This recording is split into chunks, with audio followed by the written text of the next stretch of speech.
Hello friends, कनर्क Odia channel को आपनको स्वागत। आज हम वीडियो रे कोणार्क मंदिर किछि अननोन फैक्ट गुडी विषय रे आलोचना करिवा। ए भितर आपण किछि जानि मध्ये थिबे, तो चलंत आरंभ करिवा ए वीडियो। फैक्ट नंबर 1, नामकरण। कोणार्क मंदिर यह मंदिरटी गढी उठिथिला प्राचीन नदी एवं बंगोपसागर संगम स्थल रे। से जुग रे यह एक पतासुरी बंदर थिला। एहर नाम थिला कणगर। कणगर नाम अनुसार मंदिरर नाम कोणार्क होइथियो बोली अनुमान करा जाय। कोणार्क शब्दरु विश्लेषण कले जणा जाय संस्कृत शब्द कण और अर्क संयोगरु तयारी होइछि। कणर माने हला गोटिए पाख अथवा दुईटी दिग बा रेखार मिलन स्थान। अर्कर अर्थ है सूर्य। एही मंदिरटी सूर्य देवଙ୍କ ପାଇଁ निर्मित होइतिबारु जागार नाम तदनुसार कोणार्क होइछि बोली मत पोषण करा जाय। पाश्चात्य देशर नाविक माने याकू कृष्ण पागोडा बोली कहंती। फैक्ट नंबर 2, मंदिरर आकृति और गठन शैली। एही मंदिरटी विश्व ऐतिह्य पीठ भाबरे परिचित कोणार्क मंदिर। एही मंदिरटी विश्व ऐतिह्य स्थली मध्ये गोटे स्थान नै सारिछि। कोणार्क मंदिर कलिंग स्थापत्य कला शैली रे तोला जायतिला। गर्भगृह युक्त मुख्य मंदिरटी 229 फुट उच्च और मुखशाला 128 फुट उच्च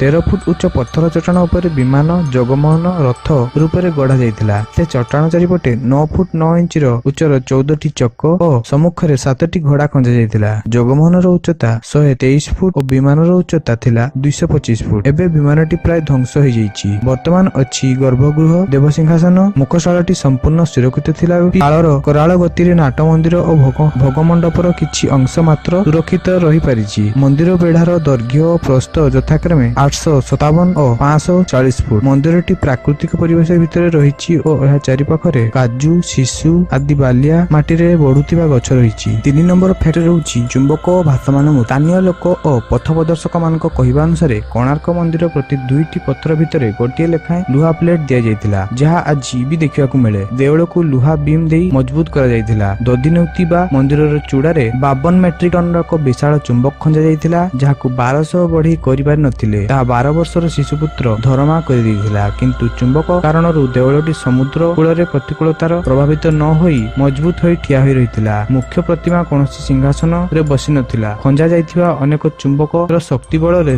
एही मूर्तिटी शून्य रे भासमान थिला। मंदिर को एमिति भाबरे निर्माण करा जायतिला जेपरि सूर्यंकर प्रथम किरण नाट मंदिर देई गर्भगृहस्थ मुख्य प्रतिमा नाभि रे संयुक्त हीरा रे प्रतिफलित हेउतिला। एहा सकाळू अल्प केते मिनिट पाई देखिबाकू मिलुथिला। परवर्ती काल रे केंद्र रे खंजा जायथिबा चुंबक को इंग्रेज माने बाहर कर नै जायथिले। आउ एक जनश्रुति सुनिबाकू मिले जे एही चुंबक शक्ति एते प्रबल थिला जे समुद्र रे जाउथिबा जहाज गुडीको मध्य एही चुंबक शक्ति द्वारा आकर्षित हेउथिले। पोर्तुगीज माने निज जहाजर सुरक्षा पाई केंद्रस्थ चुंबक जहा देवळ रे अन्य चुंबक को संतुलित कर रखिथिला, ताहाकू बाहर करि नै जिबा द्वारा भारसाम्य हराई गर्भगृह ध्वंस हो जायछि।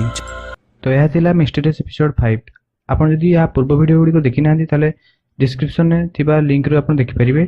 आपण जदि ए बडी वीडियो आगु भी देखिया पई इच्छा अछि तो तबे ई चैनल टी को सब्सक्राइब करंतु और ए वीडियो टी को लाइक करंतु। देखाबो आगामी एपिसोड रे। सेत पर्यंत धन्यवाद।